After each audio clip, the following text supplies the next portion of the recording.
Olá a todos, então bem-vindos a mais um Osteotalk. E desta vez vamos estar reunidos com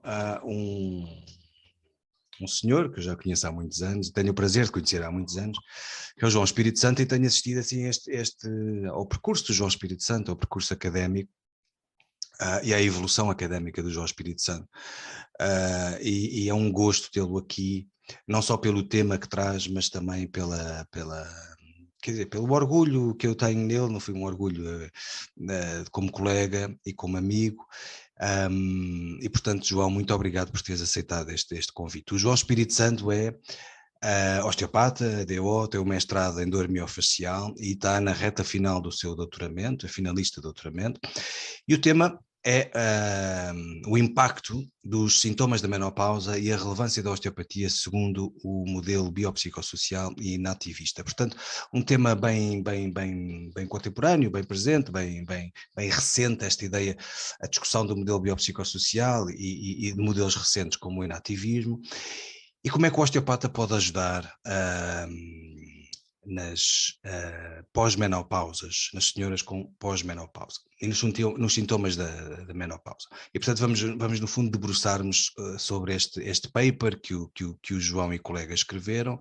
Mas antes disso vou apresentar melhor o João. É professor assistente em várias universidades, que eu saiba, na Atlântica e no Politécnico de Beja, e também dava na Escola Superior de Saúde do Jean Piaget, não sei se continua, João. É osteopata, tem um mestrado, finalista de doutoramento, e no fundo o tema geral do seu doutoramento é exatamente o impacto dos sintomas da menopausa, a dor musculoesquelética, os fatores de risco em mulheres pós-menopáusicas.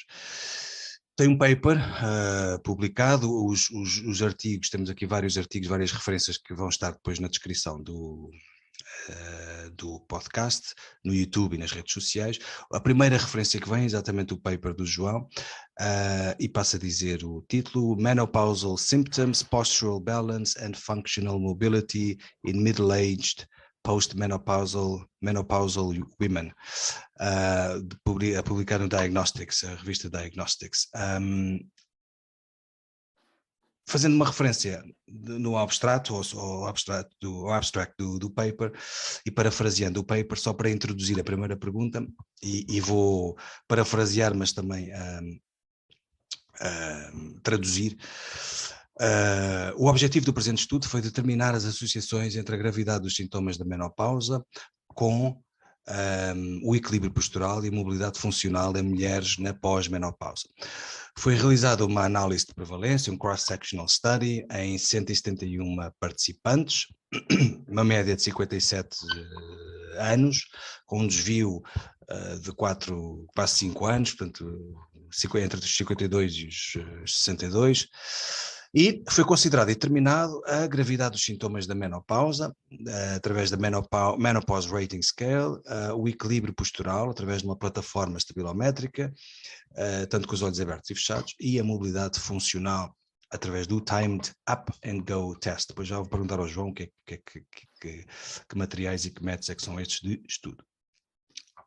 Primeira pergunta. Portanto, o objetivo do presente estudo foi basicamente determinar estas associações entre os sintomas da menopausa, a sua gravidade, com as alterações no equilíbrio postural e na mobilidade funcional. Paper publicado e deu a origem a este convite, pela pessoa do João, pelo seu percurso e também pelo tema em si, porque é um tema que vai buscar a importância da osteopatia e do osteopata neste contexto biopsicossocial, com este tipo de pacientes que com pós-menopausa, que à partida não é logo óbvio como é que o osteopata pode intervir nestes grupos. Primeira pergunta. E aqui um bocadinho do meu conhecimento, um bocadinho das minhas próprias divagações. É uma pergunta, não é muito grande, como às vezes algumas são muito grandes, mas é a jeito de introdução à primeira pergunta. Esta família dos estrogénios, esta superfamília dos estrogénios, estas hormonas esteroides, sabe-se que têm receptores em vários órgãos-alvo, não é? Portanto, tem receptores nucleares, tem uma particularidade, estes receptores podem ser alfa, beta, depois têm várias funções diferentes, mas sair aqui ao nitty-gritty da coisa, mas esta ideia de que o estrogênio modulam estas imensas atividades, não é? Atividades biológicas, não é só o desenvolvimento e a fisiologia dos órgãos reprodutores, mas também da modulação óssea, da função e fisiologia do sistema cardiovascular, tem funções neuroimunitárias, neuroendócrinas, também no sistema imune, no sistema nervoso central, que estão relacionados com a dopamina e outras coisas, com a modulação óssea, penso que já disse, com a adipogénese, tenho aqui uma cábula para não me esquecer de nada, e inclusive, falei em dopamina, mas inclusive com o comportamento, desta vez tanto em homem, o behavioral, tanto em homem tanto em mulher como em homem também. E tendo em conta que esta população, que são vários, o estrogênio é o nome que acolhe vários destes esteroides, mas tendo em conta que esta população de hormonas esteroides atua em vários órgãos e tem várias funções, uma das coisas que se pode pensar de imediato é o que é que acontece, sobretudo às mulheres, quando entram naquela fase da sua vida em que a produção de estrogênio diminui. Então, a primeira pergunta que faço ao João é quais são exatamente as alterações e os sintomas mais relevantes a que o osteopata e os profissionais de saúde devem estar atentos, e que as mulheres manifestam durante as fases da menopausa, tendo em conta que, pelo menos acho eu, que o primeiro sintoma, o primeiro sinal a acontecer na menopausa, a primeira coisa é, pelo menos era, a ausência de menstruação num período não menor a 12 meses. Portanto, quais são as alterações e sintomas mais relevantes que devemos estar atentos quando pensamos neste grupo das menopausas? Olá, Bruno. Muito obrigado pelo teu convite.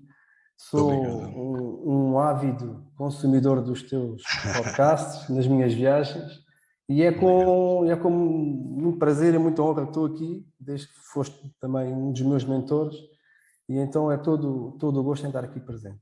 Obrigado.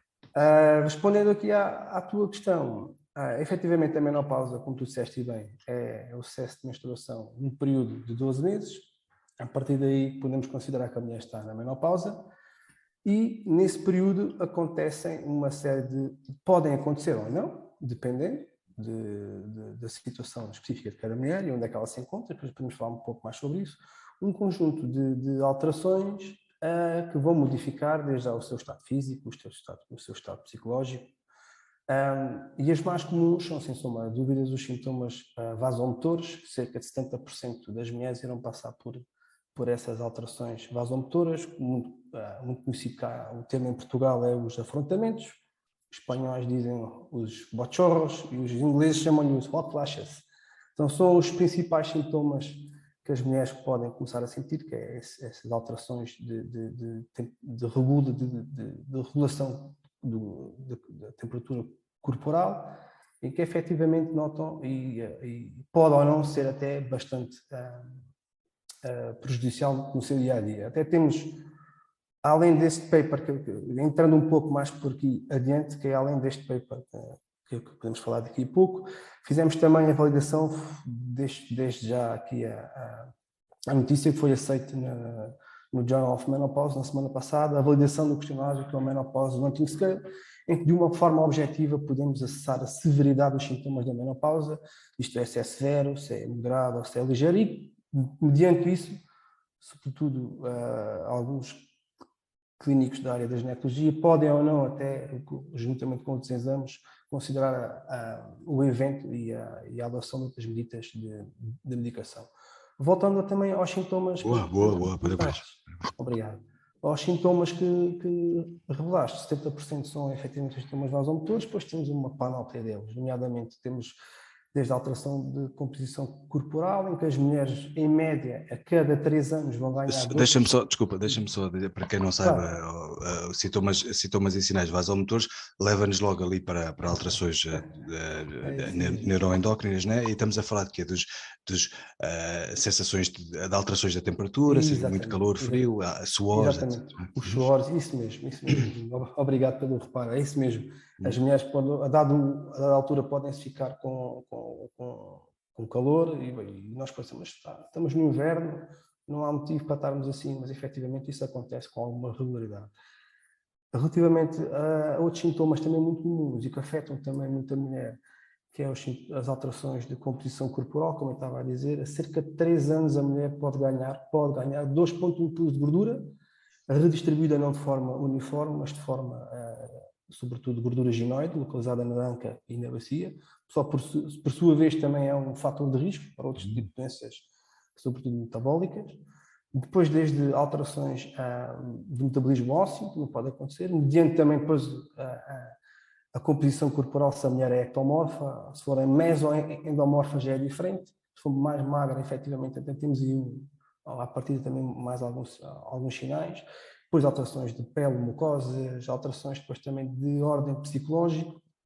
E depois é um período de vida que também está associado a alterações sociais da mulher, isto é, se a mulher tem família, os filhos normalmente podem ser de casa naquela altura, chamado síndrome do ninho vazio, ou seja, é tudo uma panóplia de fatores de ordem física e psicológica que podem causar, lá está, transtornos para o dia-a-dia da mulher. E pegando nisso que estavas a dizer há pouco, o que é que o osteopata pode efetivamente fazer, nós como osteopatas, desde já Deixa-me, eu vou-te fazer uma pergunta mais especificamente sobre isso. Ok, mas desculpa estar a interromper, é só porque depois tenho uma pergunta específica sobre isso, onde também queria dizer uma coisa antes. Estavas a falar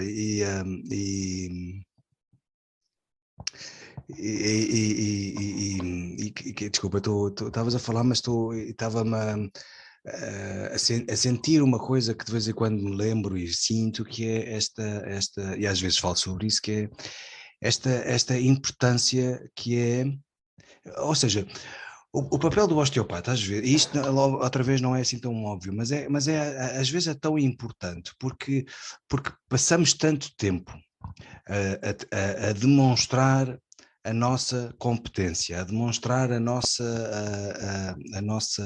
curiosidade científica, académica, a nossa competência, a nossa vontade de ajudar, a nossa eficácia. Passamos tanto tempo a pensar e a debruçar-nos e a estudar sobre estas coisas, que às tantas fazemos tantas relações importantes da relação não só intersistémica, mas depois no enquadramento disso com o ambiente social e laboral e tudo isso, que de facto o osteopata pode ser aqui uma âncora bastante importante enquanto mediador de todos estes fenómenos que de repente podem afetar a vida quase por completo de uma pessoa.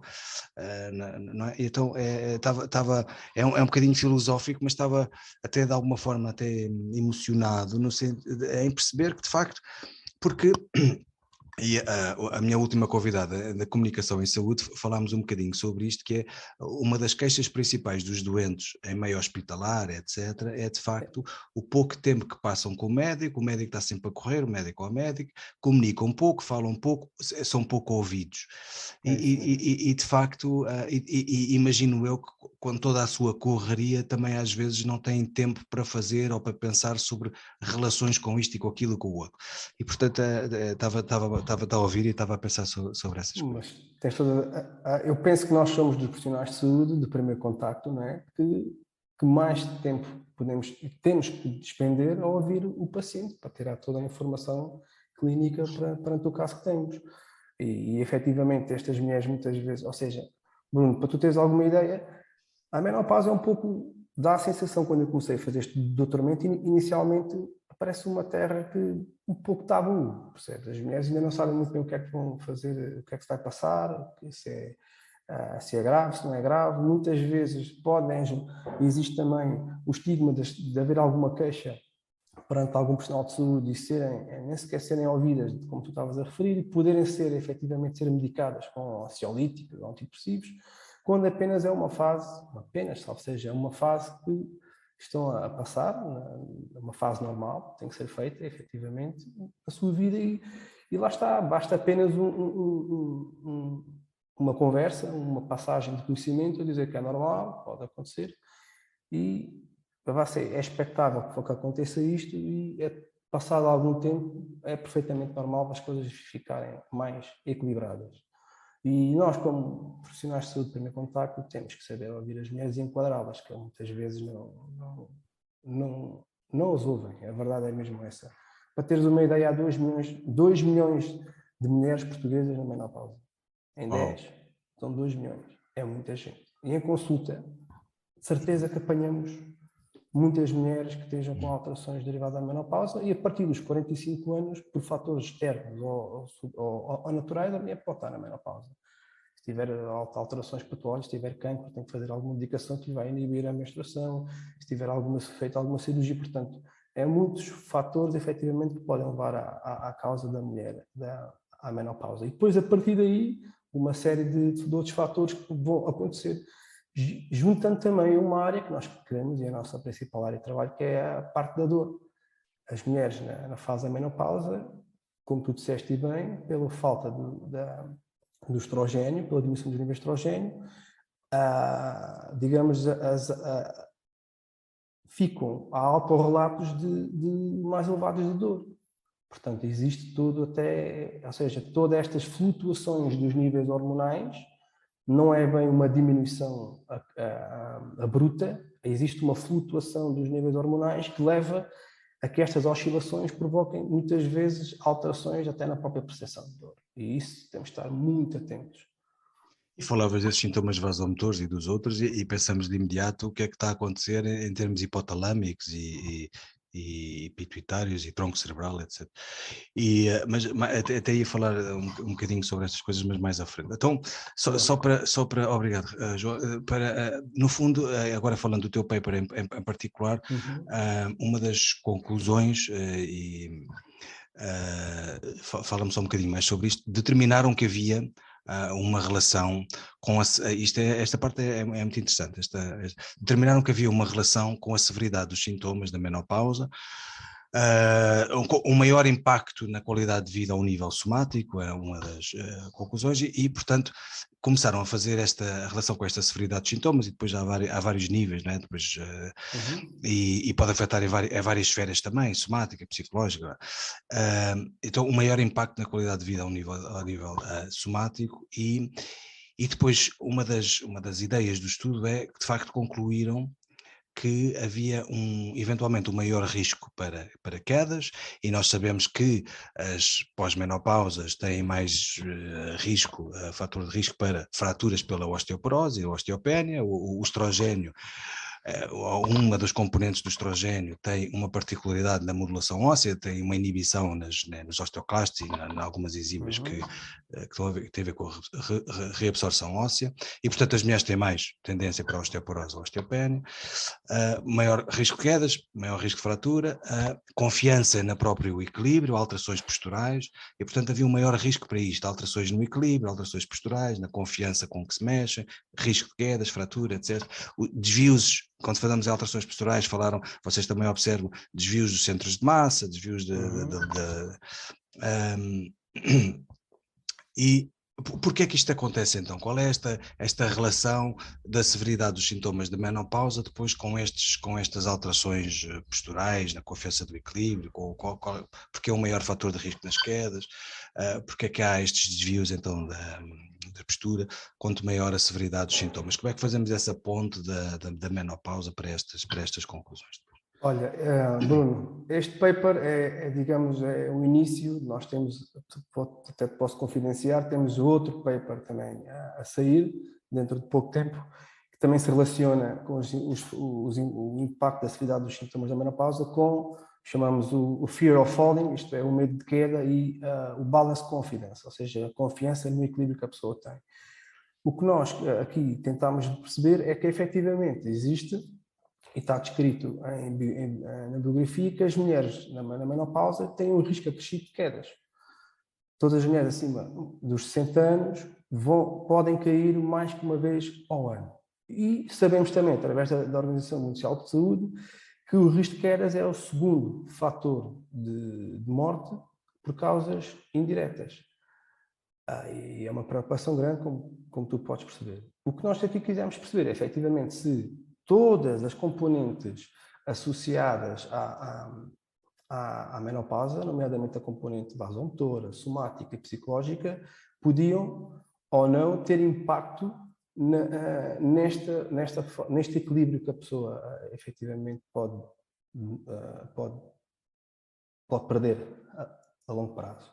E o que nós verificámos foi que, efetivamente, utilizámos alguns testes, utilizámos estas plataformas todas, conseguimos ver, efetivamente, essa alteração do centro de massa, e também usámos um teste bastante simples, que falaste há pouco, que é o teste, que é o Time Up and Go. Basicamente, a pessoa tem que fazer um percurso de 3 metros, e levantar-se da cadeira, percorrer 3 metros em frente, contornar e voltar a sentar-se. Depois, conforme o tempo que a pessoa leva, se for a mobilidade normal é menos de 10 segundos, uma boa mobilidade 11 a 20 segundos, uma mobilidade mais prejudicada acima de 30 segundos já começam efetivamente a ter aqui algumas alterações. É um teste também dado em populações mais idosas. E juntando todos estes fatores, o que é que nós vimos? Vimos que efetivamente, ao nível, através daquele questionário que nós validamos, que é no fator psicológico, que efetivamente as mulheres menopáusicas que demonstram que nós, através desse questionário, conseguimos estratificar qual das áreas, se é vasomotora, se é somática, se é psicológica, se é o Menopausal Rating Scale, não é? Exatamente, e também o urogenital, nós conseguimos perceber estas interações, o que tem a ver com o que é que pode prejudicar mais o equilíbrio. E o que nós verificamos é que, através dos impactos psicológicos, foi um fator significativo de predição de um mau ou um pior controle postural. Em termos da mobilidade funcional, não encontramos nenhum impacto com qualquer tipo de sintomas da menopausa, mas efetivamente com alterações psicológicas encontramos. No próximo estudo, que nós queremos também efetivamente publicar, nós vimos que, em termos de confiança do equilíbrio e o medo de quedas, que é uma entidade na área dos estudos de queda, Fear of Falling, verificámos também que não só o fator psicológico é muito importante, mas depois temos os fatores confundentes, nomeadamente, que é muito presente na nossa sociedade, a obesidade e a depressão. Estes dois fatores juntos vão potenciar imenso estas perdas de equilíbrios que estamos a tentar perceber. Bruno, até se quiseres estar interessado, e agora até te lanço aqui o rap. Não, eu tenho aqui uma última olha, mas já agora deixa-me dizer-te, tu Sim. certamente vais ficar super interessado. Começou-se a perceber efetivamente que as mulheres desta fase da menopausa começavam a ter alterações de equilíbrio, e a primeira equipa a investigar isso foi uma equipa de investigadores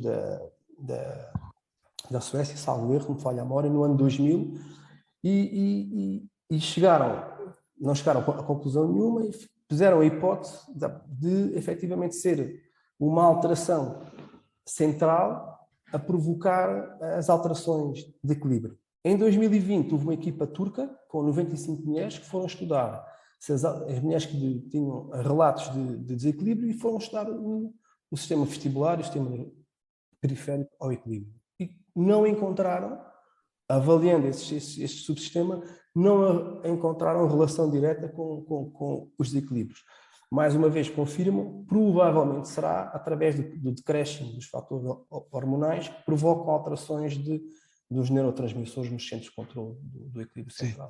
Eu lembrei-me de ti quando eu li isto. Olha, Bruno, daqui a bocadinho faço-te uma pergunta que tem a ver com assim um raciocínio que eu estive a fazer. É um raciocínio muito enfim, muito hipotética, enfim, estava aqui sobre eventualmente porque é que estas coisas podem acontecer, é a jeito da última pergunta, diz-me, e depois diz-me o que é que achas. Falaste do Time Up and Go Test, já falaste, no fundo, a velocidade, no fundo, com que a paciente faz e depois tínhamos o Menopausal Rate Scale, não é? Que é, no fundo, um questionário. E, para quem não sabe, o que é uma plataforma estabilométrica, o que é que serve, para que é que serve, como é que se avalia estes materiais? No fundo, estou-te a perguntar, porque tu no teu paper tens os materiais e métodos de estudo, são o questionário, a plataforma estabilométrica, o Time Up and Go Test, a mobilidade funcional. Como é que esta plataforma estabilométrica, com olhos fechados e olhos abertos, o que é que isto tem a ver com o equilíbrio e com a postura? Pronto, o objetivo destas plataformas é efetivamente tentar perceber se o centro de massa, através se fica bastante alterado ou não. E nós conseguimos ter aqui valores que nos dizem objetivos dos displacements, ou seja, das deslocações que acontecem tanto em deslocamentos antero-posteriores ou laterais, e dá-nos um valor efetivamente tanto de olhos abertos ou de olhos fechados.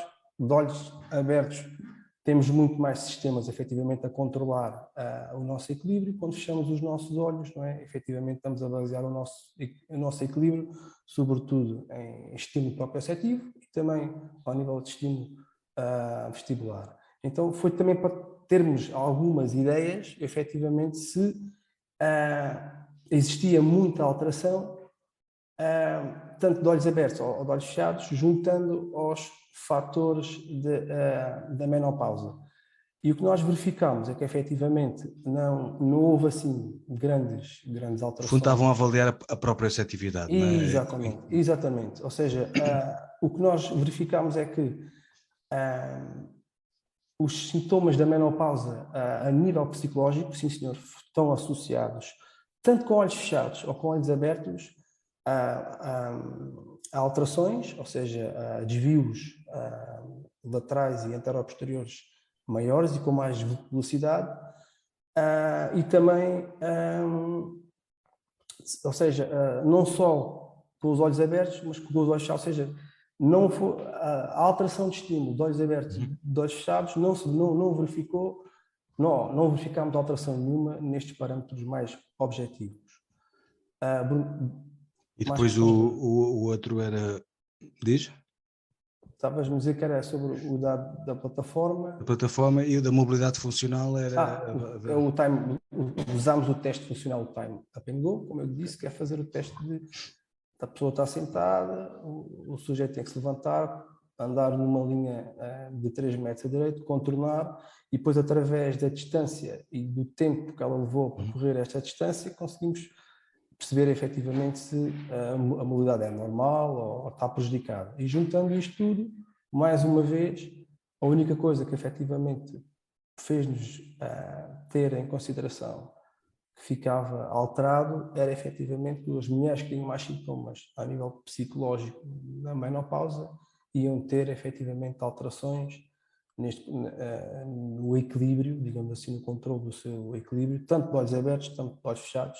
E também nós não verificámos que a alteração funcional fosse ou tivesse relacionado com os sintomas da menopausa, mas sobretudo mais neste estímulo proprioceptivo. Foi o que nós tivemos concluído. Daqui foi um ponto de partida para mais estudos, efetivamente, se as pessoas têm mais medo de quedas, se têm mais ou menos confiança no seu equilíbrio, e verificámos, sim, isso aí também verificámos alterações significativas e variabilidade e correspondência, digamos assim. E depois, quando eu acabei de ler o teu paper e desculpe, vocês falam nisso, falam de facto estes fatores psicológicos têm maior a incidência sobre este medo da queda e sobre estas coisas, e estava depois na minha cabeça, comecei a pensar, food for thought, não é? Comecei a pensar, ok, a associação do medo com o controle motor, com o controle de movimento, das zonas, das vias mesolímbicas, mesocorticais, do córtex pré-frontal, como é que vai para a área do movimento, depois pensei no núcleo accumbens, depois pensei na dopamina, depois não sei o quê, e depois comecei a divagar sobre estas coisas e encontrei alguns estudos, e depois, a jeito da última pergunta, a introdução, antes de perguntar qual é o papel aqui do osteopata, então, é sabido que a deprivação do estrogênio diminui a dopamina, há um paper em particular que está nas referências, e há vários sobre isto, mas enfim, este que diminui a dopamina até 30%. A deprivação de estrogênio diminui a dopamina até 30% ao fim de algum tempo, com um impacto grande na integridade do sistema nigrostriatal. Estamos a falar da substância negra, estamos a falar dos núcleos de base. Quem não sabe, ou quem não se lembra do que é que são os núcleos de base, etc., qual é o seu papel, tem um papel importantíssimo nos núcleos de base, porque recebem a informação do cerebelo, das áreas motoras, e enviam informação e recebem das áreas motoras secundárias e depois enviam informação para os tálamos e a área motora principais. Ou seja, os núcleos de base, como a substância negra, núcleo caudado, putamen, etc., estão intimamente relacionados com o movimento, com a coordenação de movimentos, com a velocidade de movimento, com a relação agonista-antagonista, etc. Toda a gente se lembra da substância negra e na relação com a dopamina, com o Parkinson, por exemplo. Exatamente. Então, tem algum impacto, esta diminuição da dopamina, na integridade desse sistema nigrostriatal. E aqui comecei a pensar se no fundo as alterações posturais, este movimento, esta coordenação não teria a ver também com esta história deste equilíbrio dado pelos núcleos de base, mas a dopamina produzida também não só na substância negra, enfim, whatever, a substância negra tem várias partes, não é preciso estar aqui também com o nitty-gritty da coisa, área tegmental ventral, etc., tem relação também com outras vias mesolímbicas, vias mesocorticais, e aqui começamos a pensar que tem então a relação também com o reward system, a sensação de recompensa, sistema de recompensa, com a área da cognição, com a área da memória, com a área da emoção, da recompensa, etc. Então, estamos aqui a falar possivelmente de umas alterações do estrogênio que não afeta só, não há só alterações vasomotoras ou menstruais, etc., mas eventualmente que também, porque estamos a falar de zonas do sistema nervoso central e vai de encontro àquilo que estavas a dizer, afeta sobretudo, eventualmente, sistema nervoso central e não periférico, que afeta o humor, afeta a memória, movimento, a coordenação, a parte emocional. Fazemos aqui a ponta, ou podemos fazer para áreas de depressão, para as depressões, etc. Movimento, coordenação, estabilidade, recompensa.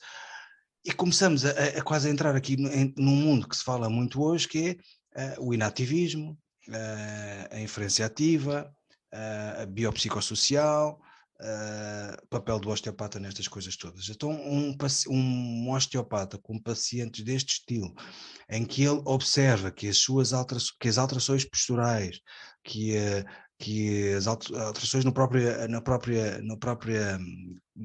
movimento, não é? A disfunção do movimento, não é? Que tem disfunção, enfim, entre aspas, dá aqui para muita dá para se falar de disfunção de imensas formas, mas a disfunção do sistema de movimento, aquilo está meio alterado, seja porque está assim para o lado, ou está mais a alterações do centro de massa, seja por que for. A forma como o paciente depois também se adapta a essas circunstâncias, o que é que faz também para melhorar a sua saúde. Então, o que é que o osteopata pode intervir, imaginando que intervém aqui nestas coisas todas, não é? Na forma como o paciente faz exercício, não faz exercício, como é que se relaciona com o exterior, o que é que podemos pensar aqui no papel do osteopata? A pergunta é um bocado longa, mas... Não, mas faz todo o sentido, Bruno. Nós, quando temos à nossa frente uma paciente que se pode incluir, uma das perguntas que podemos fazer é perguntar se está na menopausa ou não, tendo em conta a faixa etária. Se for uma paciente com 25 anos, 30 anos, não vamos fazer isso, exceto antes tiver alguma doença grave.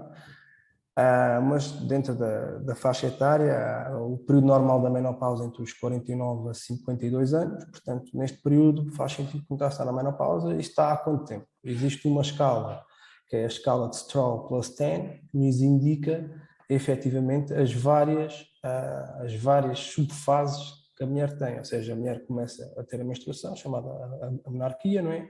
E tem uma fase reprodutiva que é subdividida em 4 fases, fase menos 5, menos 4, menos 3A e 3B. Depois, a partir daí, dessa fase reprodutiva, entra na transição da menopausa, e é neste período, chamamos também outro nome que é a fase da perimenopausa, é neste período que podem ocorrer estas principais alterações, estes transtornos. Este vai de um período até cerca de 1 a 3 anos, varia. E nesta altura que estas flutuações efetivamente hormonais provocam os principais sintomas que a mulher pode padecer na alteração para a menopausa. E nós, como profissionais de saúde de primeiro contacto, volto a repetir, temos que estar atentos a isso, que é, a paciente pode estar efetivamente deprimida, e está relatado, se a minha menopausa tiver ao longo da sua vida já episódios de depressão, é muito provável que nesta fase de transição da menopausa possa vir a ter outro episódio O que é que nós podemos fazer? É alertar para estas é coisas? alertar, Informar o paciente? informar o paciente que efetivamente esta fase pode variar, tentar perceber se estes sintomas influem e efetivamente põem em causa o dia-a-dia da mulher, e aí fazemos o seguimento da consulta para o ginecologista da paciente. E muitas vezes dizer que estas alterações de ordem psicológica e de ordem física têm um lugar e têm, digamos, um lugar temporal, ou seja, não vão durar a vida toda. Há pessoas que efetivamente têm mais tempo do que outras, este tipo de sintomas, mas que as coisas vão acabar por passar, e a pessoa perceber que efetivamente tiver um processo cognitivo ou a sintomatologia que está a padecer, fica-lhe mais fácil passar por esta situação. E depois olha, outro estudo que nós fizemos tem a ver com a dor musculoesquelética nas mulheres menopáusicas. Este aqui foi um estudo que eu tive bastante empenho em fazê-lo, e o que nós verificámos não é muito simples, que se a mulher for fisicamente e psicologicamente saudável, não vai ter alterações e relatos de dor significativamente elevados. Agora, se tiver os fatores confundentes e estão identificados quais são, nós identificamos que a obesidade e a depressão, aí sim, aí está associado a Portanto, obesidade e a mulher. pôr a paciente a mexer-se, se não se mexe a treinar. Há algum pois aí há coisas que podemos entrar aí também, que é uma área que também, olha, é outro paper que está à espera de ser publicado, que é um estudo de caso de uma mulher menopáusica obesa, em que foi feito alguma junção de consultas de osteopatia com algum treino de ordem física, e o que nós verificamos é que efetivamente, se a mulher fizer sobretudo exercício físico, mas de carácter combinado não só de carácter cardiovascular, não só pelo efeito de bem-estar que aquilo pode provocar, mas sobretudo de carácter em que ponha que estímulo, que faça o estímulo à manutenção da sua massa magra, sobretudo treino de resistência. Quando digo treino de resistência, não é andar a fazer uma maratona. A resistência é de carácter com bandas elásticas, ou com o peso do corpo, ou sobretudo com halteres. Este treino combinado, sobretudo, tem vantagens a longo prazo, associado ou não a outras comorbidades que a paciente possa vir a ter. E que nós, como osteopatas, volto a repetir, temos de estar muito atentos, porque tentar perceber se está na menopausa e se a dor que a paciente apresenta começou quando? Se teve, por exemplo, também um início após o início da menopausa, ou se após a menopausa começou a ter mais dores poliarticulares ou polimialgias, tentar perceber efetivamente se isso pode ter acontecido. Mas, daquilo que nós estamos a ver, se for fisicamente e psicologicamente saudável, Bruno, passa-lhe ao lado, podemos dizer E esta ideia que eu falei das vias neuroarteriais, etc., faz sentido este treino mais simétrico, e mesmo com peso e tal, mas promover esta relação à força agonista, antagonista? Faz sim, senhor. Quanto mais estímulo de carácter neurológico a paciente tiver, melhor. Né? Mais estímulos, mais preparado para aquela paciente, desde já para o dia-a-dia, olha, para fatores destes equilíbrios. Agora, este tipo de treino requer também alguns especialistas a serem dados, não é? Isto não é só pô-la a fazer slaloms em frente e à espera que ela melhore, não. Há vários estímulos de outra ordem que podem ser feitos, desde estarem a fazer algum percurso e estarem a dizer que cor é que estão a ver, ou fazer alguma conta efetivamente matemática associada àquele estímulo, ou fazer estímulos de desequilíbrios e estar a, sei lá, a dizer algum poema. Situações que ponham também a pessoa digamos, em xeca, em risco, mas em desequilíbrio, em alteração, mas também que seja com algum carácter lúdico para que elas possam efetivamente ter algum divertimento com aquilo e que possam servir-lhes de treino, mas também de bem-estar. Sim, e há vários estudos sobre isso, né? sobre essas. Aliás, fazer isso depois trabalha também outras áreas relacionadas com a cognição, com a memória, em simultâneo, e depois parece que se tivermos que fazer várias tarefas em simultâneo, que a coisa resulta melhor. Se formos deixados só diz. Efetivamente, dos câmbios cognitivos, a hipomnésia é um dos principais sintomas que pode acontecer. Existe um estudo até recente, que é um estudo de anos, sobretudo em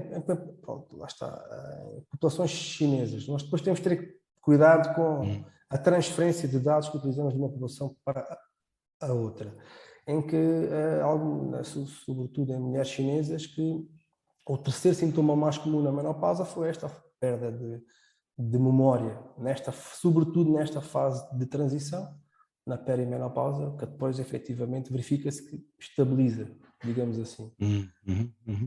Faz sentido com esta quebra de dopamina, aparentemente, que a dopamina dá para uma data de coisas, inclusive para a memória. E para a regulação do centro de controle no hipotálamo da temperatura, estão a verificar isso, efetivamente, que essa diminuição das endorfinas, diminuição das concentrações de endorfinas, vão reduzir efetivamente este ponto de ajuste no núcleo termoregulador do hipotálamo, causando estas alterações. Portanto, Bruno, esse raciocínio que tu tiveste, eu lembrei-me de ti, quando vi aqueles dois estudos, olha, o Bruno vai adorar isto. Aliás, a dopamina, por exemplo, é um inibidor da prolactina, não é? E muito bem. Olha, gostei muito, João. Queres dizer mais alguma coisa a jeito de fecho? Ok, não. Boa. Também já vamos com 50 minutos de podcast, acho que está ótimo. Foi perfeito, gostei muito. Até breve, vamos conversando. E para já despeço-me do pessoal, espero que tenham gostado também. O meu próximo convidado. Vamos falar sobre o tema do podcast, é o tema do livro, do último livro deste, que tem assim um nome muito poético, A Vida como um Verbo. É um osteopata, fala muito de embriologia, de morfogênese, de coisas assim, e vai ser o meu próximo convidado. Até breve.